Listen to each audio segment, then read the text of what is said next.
Assalamualaikum warahmatullahi wabarakatuh. Selamat pagi, salam sehat semuanya. Semoga kita semua dalam keadaan sehat walafiat, dirahmati Allah Yang Kuasa, dan yang sakit disehatkan, yang rezekinya sempit diluaskan, dan rezekinya lapang diberikan kemudahan hatinya untuk membantu orang-orang di sekitarnya. Maka di sini saya akan terus melanjutkan mencoba untuk membaca atau memahami buku dari Ustaz Muhammad Nurdin ya, Ustaz Kiai Muhammad Nurdin yang menjadi logika fallacy. Kita langsung saja ke halaman 18. Nah, 18 halaman 18 ini ada beberapa trik untuk membangun argumen yang baik. Kalau kemarin kita menjelaskan definisi argumen ya, apa itu argumen dan seterusnya. Maka di sini kita akan menjelaskan beberapa trik untuk membangun argumen yang baik. Ini saya baca saja ya biar kita semuanya paham. Di sini kita sama-sama belajar, tidak ada yang sedang dulu ya. Ada satu ide yang mendorong penulis untuk menuliskan tema ini secara khusus dalam buku ini. Suatu waktu ada salah seorang dokter berkomentar di kolom akun Facebook penulis dengan menyebutkan klaim bahwa sains itu lebih penting. Sains, ilmu pengetahuan itu lebih penting dari ketimbang ilmu logika ya, cara berpikir. Baginya logika itu hanya memberikan kebenaran semu, hanya membuat orang mahir berdebat, tapi tidak bisa memberikan sumbangsi yang konkret lainnya sains bagi peradaban umat manusia. Dunia ini hanya akan maju dengan sains bukan dengan ilmu logika. Karena itu logika kata dia sudah tidak penting lagi, yang penting hanyalah sains. Begitulah kira-kira inti dari gagasan yang ingin dia sampaikan. Sayangnya betapapun panjangnya uraian yang dia sampaikan, tak ada satupun bukti atau dalil yang bisa diperdebatkan untuk mendukung kebenaran klaim yang dia sampaikan itu. Klaim yang menyebutkan bahwa sains itu lebih penting ketimbang ilmu logika. Sejak itulah penulis semakin mantap menunjukkan bahwa gelar akademik yang tinggi bukanlah jaminan seorang bisa berpikir dengan benar. Identitas tak selamanya mencerminkan kualitas. Sampai sekarang kalau ingat cara dia berkomentar, sulit dipercaya kalau dia adalah seorang dokter pendidikan Islam pula.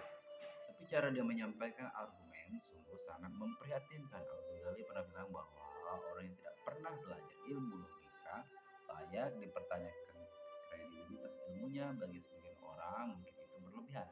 Kalau kita perhatikan ungkapan Imam Al-Ghazali sangat tepat dan akurat. Berkali-kali penulis menjumpai orang-orang bergelar akademik tinggi, tulisannya rimbun dan kutipan orang keren, tapi cara berpikirnya memprihatinkan. Gagasan-gagasannya basah berumur aneka macam kekacauan.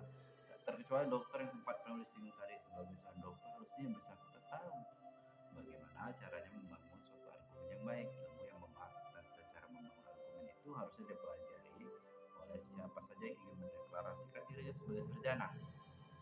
Apalagi dengan gelar yang tinggi, namun sayangnya kecakapan itu tidak dia tunjukkan. Yang ada dia hanya ngelantur tanpa penjelasan arah dan tujuan, hanya bilang bahwa sains itu penting dan logika tidak lagi penting. Tapi kalau ditanya apa buktinya, apa saja argumennya, dia sendiri tidak bisa menjawab.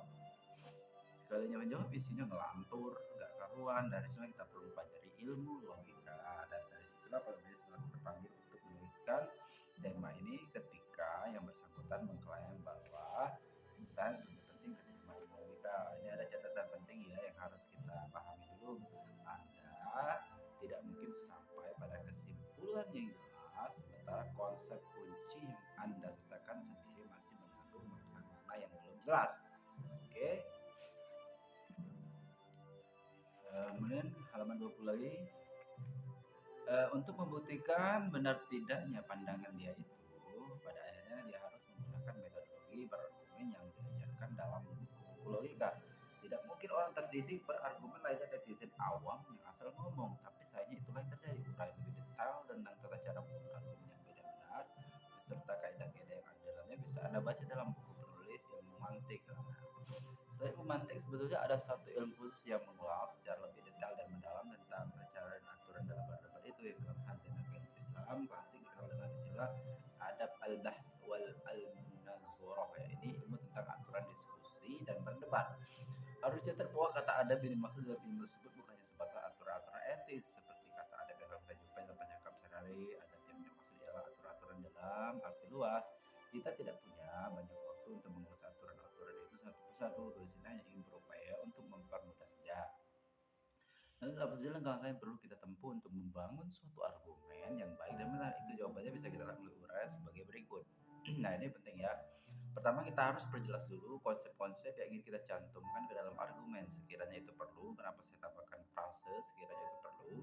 Karena ada kalanya dalam sebuah diskusi kedua belah pihak sudah saling memahami istilah-istilah kunci yang hendak mereka diskusikan. Kalau belum, maka kita perlu memperjelas istilahnya, istilah-istilah itu, atau konsep-konsep yang ingin kita diskusikan itu. Apakah misalnya Anda ingin mendiskusikan soal apakah Indonesia ini negara Islam atau negara sekuler atau bukan kedua-duanya?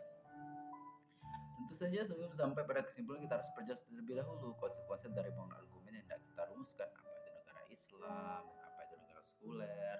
Kata kunci ini harus dijelaskan terlebih dahulu oleh kedua pihak. Ya, jadi kita definisikan atau kita jelaskan dulu apa itu negara Islam, apa itu negara sekuler. Kata kunci ini harus dijelaskan terlebih dahulu oleh kedua pihak. Tapi perumusan definisi itu tidak bisa kita serahkan secara bebas itu saja kepada setiap orang. Sebab kalau itu terjadi kita akan terjatuh dalam debat kusir. Nah, ini banyak terjadi ya, debat kusir ya. Terutama yang bagian golongan bawah yang tidak membaca, tidak bisa menulis, dalam arti tidak pernah membuat tulisan yang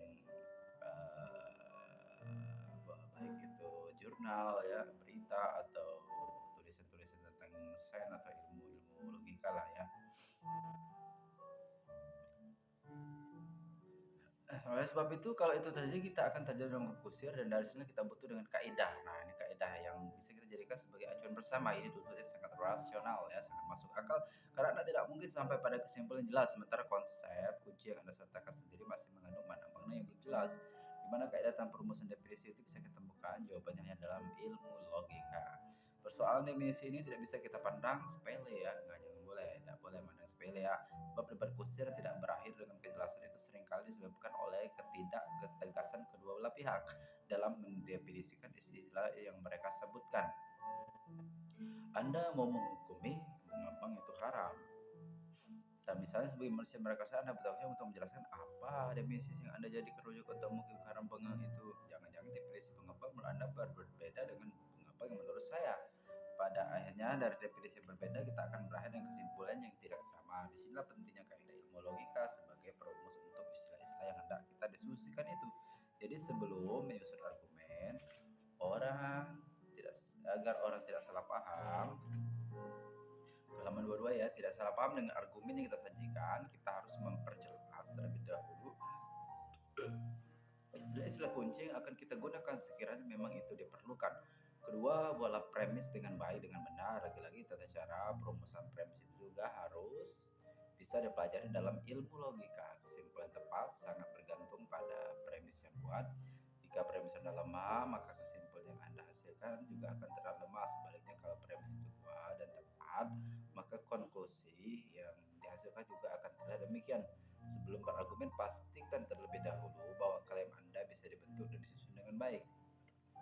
Ya, misalnya Anda ingin membuktikan bahwa Muhammad SAW itu adalah nabi, ini namanya klaim, dalam bahasa Arab disebut dakwah atau muda'ah. Ketika ingin membuktikan kebenaran klaimnya, maka Anda harus menyatakan argumen. Di dalam surat argumen, hal penting yang Anda cantumkan adalah alasan dibalik berlakunya predikat kepada subjek. Jika argumen yang tersaji dibangun melalui silogisme kategoris dalam contoh di atas, hal paling penting yang harus Anda jelaskan ialah alasan dibalik berlakunya gelar nabi itu pada diri Nabi Muhammad SAW. Apa hal yang menjadikan Nabi Muhammad itu disebut nabi? Jika Anda tidak mampu menjelaskan alasan itu, maka klaim Anda hanya akan dipandang sebagai omong kosong alias bullshit. Misalnya kita jadi ke alasan itu adalah karena Nabi Muhammad itu datang dengan membawa mukjizat. Di samping ia juga mengaku sebagai nabi, yang membawa mukjizat, itulah kita jadikan sebagai alasan utama kepada Nabi Muhammad SAW itu lagi disebut sebagai nabi.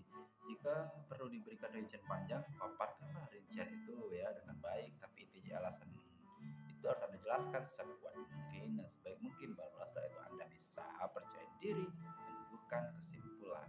Harus dirumuskan dalam silogisme, maka argumen di atas bisa kita susun dengan premis minor, premis mayor, dan konklusi seperti bawah ini. Premis minor, Muhammad SAW mengaku sebagai nabi dan membawa mukjizat, ya, mengaku sebagai nabi dan membawa mukjizat. Premis mayor, setiap orang mengaku sebagai nabi membawa mukjizat sebagai dan membawa mukjizat adalah nabi. Konklusi, Muhammad SAW adalah nabi. Argumen ini baik dari sudut isi maupun kaidah, sudah memenuhi standar perumusan argumen yang baik. Premis yang jelas, konklusi didasarkan sesuai dengan argumen yang dirumuskan. Jadi kalau ada pertanyaan kenapa Muhammad SAW disebut sebagai nabi, jawabannya jika kita merujuk pada argumen tersebut. Karena ia mengaku sebagai nabi dan dia datang dengan membawa mujizat. Hal itulah yang dijadikan sebagai alasan kuat dibalik berlakunya gelar kenabian kepada Nabi Muhammad SAW.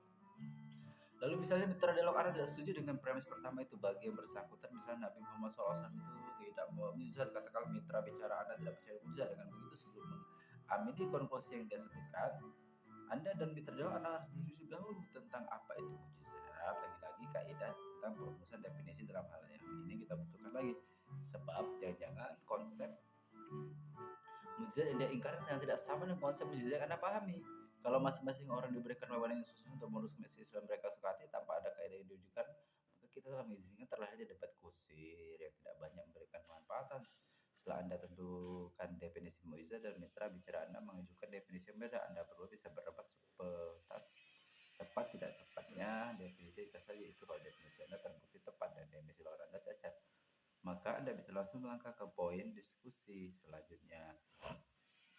Ini seputar pertanyaan apakah mujizat itu mungkin terjadi, kenapa yang harus dijawab, karena keberadaan mujizat adalah tentu utama di balik berlakunya gelar kenabian Nabi Muhammad SAW. Lawan Anda bisa jadi memandang mujizat sebagai hal yang mustahil. Kalau lawan Anda berpandang demikian, maka Anda bertugas untuk memberikan penjelasan seputar kemungkinan terjadinya mujizat. Barulah setelah dunia dibuktikan bahwa mujizat itu mungkin terjadi, maka pertanyaan selanjutnya yang harus Anda jawab adalah mujizat yang Nabi Muhammad itu apa? Jawaban sudah pasti ada Al-Quran, tapi di mana letak mujizatnya Anda harus jelaskan. Jika melalui tahapan-tahapan itu Anda berhasil merumuskan konsep mujizat, membuktikan bahwa mujizat mungkin terjadi, dan menguasai datang yang membawa mujizat dengan Al-Quran, sehingga Anda juga bisa membuktikan bahwa Al-Quran itu memang benar-benar mujizat, maka konklusi Anda yang menyebutkan Nabi Muhammad SAW sebagai Nabi bisa diterima dan dipertanggungjawabkan kesohihannya. Begitulah seharusnya diskusi yang baik itu berjalan, dan begitulah seharusnya sebuah argumen itu dirumuskan. Ini kalau argumen menggunakan silogisme kategoris kias hamli, tapi ada model pembangunan argumen yang lain. Ini argumennya disusun dengan menggunakan silogisme hipotesis kias shorty ya, atau silogisme eksepsionis ya, kias istisnai ya, istisnai. Dengan kedua macamnya yaitu ekspresionis konjungtif, istisnai mustasil, dan eksepsionis disjuntif, istisnai munfasil. Kita bisa mencontoh lain untuk membangun argumentasi dengan model-model silogisme yang berbeda ini, misalnya tak berdapat seorang Tuhan dan keburukan. Pertanyaan dasar yang diajukan ialah apa keburukan itu bisa menafikan keberadaan Tuhan. Dan bicara misalnya berkata ya Tuhan yang ada dua hal yang tidak mungkin terjadi. Kalau ada Tuhan maka tidak akan terjadi keburukan. Kalau keburukan ada maka Tuhan tidak ada. Misalnya kalau Anda mengklaim begitu, lalu dibuatlah silogisme eksepsionis sebagai berikut. Premis mayor, jika ada keburukan maka tidak ada Tuhan. Premis minor, tetapi keburukan ada, konklusi Tuhan tidak ada. Oke, cukup dulu sampai halaman 25. Semoga walaupun bahasa-bahasanya berat ya, ini kita harus coba menyimpulkan sendiri atau membaca dengan baik, kemudian kita tuliskan, maka di sini kita akan dapat literasi yang bisa membuat diri kita cerdas, baik dalam menjelaskan argumentasi yang baik dan benar. Mungkin ini dulu